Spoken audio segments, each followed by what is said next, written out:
Welcome back to Sunrise Daily. Mr. Ikechukwu Ikeji joins us next. Thank you for coming on this morning. You know, we're just reviewing all of this protest, and we just spoke with Labour. And what wonders, I mean, there was a protest a couple of days ago. Nigerians really looked forward, many people looked forward to that, but there were different groups really in Abuja, in Lagos. But now Labour is coming up with this particular protest. And if you listen to what the government say in the light of the recent protest, where they had said, "We have heard you loud and clear." Yes. Do you think Labour coming up with another protest isn't an overkill, or where does that fit into the equation? You see, by the very nature of protests, which is a universal right, it can never be too many. And if you want to express it in terms of uncountability, you can say it can never be too much. But in this circumstance, in terms of the issues raised and what they want to address, if the government has said, "We've heard you," and then someone else is coming up, another group is coming up with another protest, I'm just looking to see, do you think it will make the desired impact? Absolutely, yes. Absolutely, yes. We have been victims of bad governance over the years. And while bad governance persists, continues, you've never had the government say that they are not aware of the sufferings of the people. They will always say that they are aware of the sufferings of the people. And so the regular reminder, as it were, in whatsoever form, media, protests, demonstrations, rallies, visits, are very, very veritable. They are very, very, very important to continue to keep the government on its toes. The best efforts any society can put in is to exercise the right, the power, as it were, of calling the government to order regularly, because government can easily doze off, especially in this kind of a climb where government circles is a circle, are circles where people get to become very rich and live in cozy atmosphere, cozy environment. They don't know what people are seeing outside. They have free electricity, free water, free food, free everything. And it does not, what happens out there in the street doesn't in any way affect them. So these constant reminders in whatsoever form are very, very appropriate. You know, I'm just looking through all of this, and you know that what they normally say about, oh, you know, if Nigerians feel a certain way about certain things, who knows if at all they're going to hit the streets.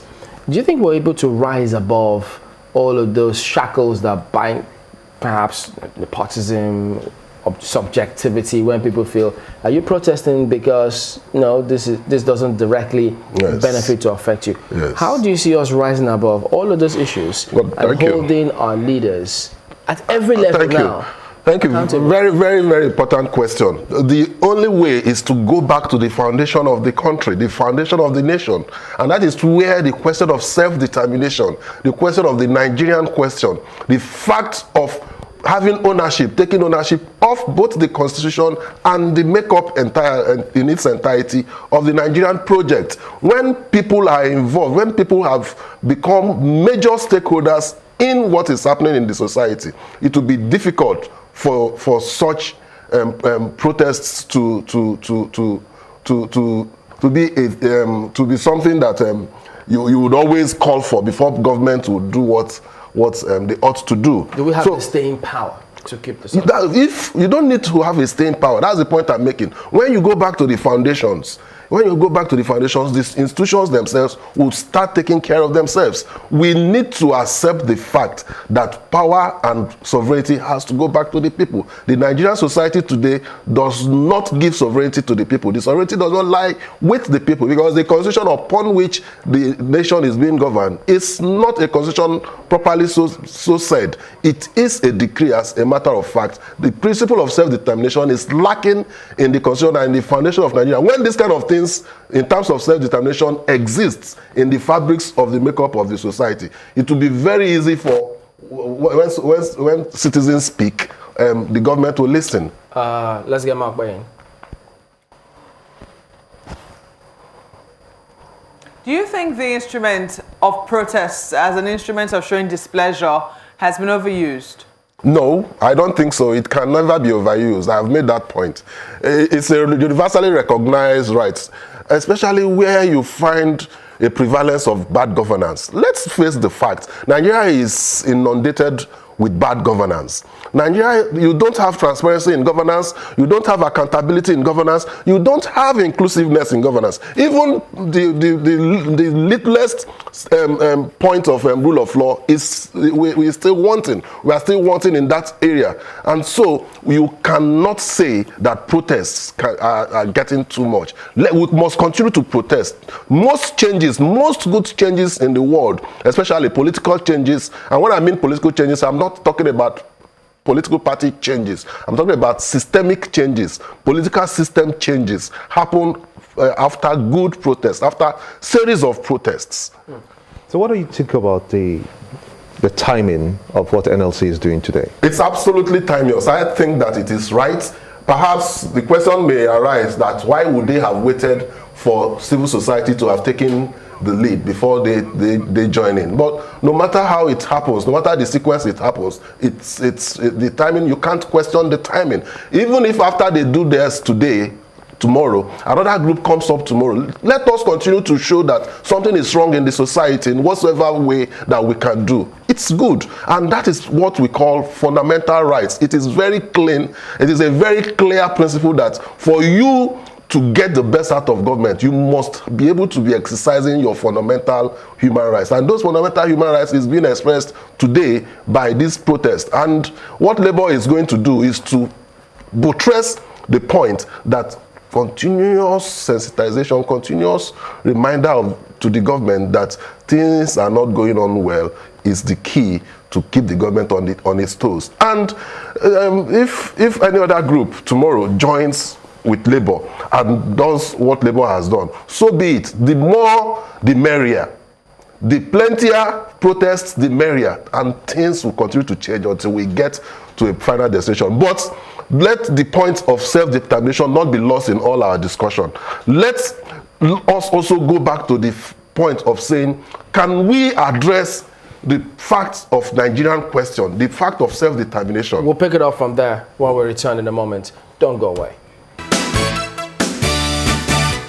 Welcome back. You were talking about self-determination. Yes. What do you mean by that? Self-determination is the first step to nation building.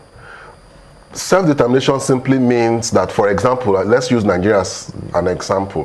For those who make up the constituents of Nigeria today will come together and say, do we really want to become together, to be together as Nigeria? Because Nigeria today is a contraption formed by Lord Lugard by the British. So the constituents, the indigenes, the people of Nigeria would come together and say, yes or no, we want to be together as Nigeria. And when they say yes, they want to be together as Nigeria, they will now discuss the terms of that being together. And if they say no, they don't want to be together as Nigeria, they have the right to stay away from Nigeria. That is self-determination. Self-determination can lead to restructuring, it can lead to break, it can lead to regionalism, it can lead to, in fact, still retain the status quo. Okay, Mark, bye.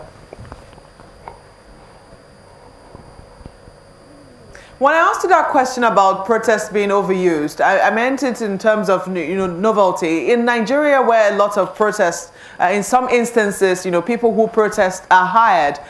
Some people will say that the value of protests is sometimes very questionable. How do you think that can be addressed?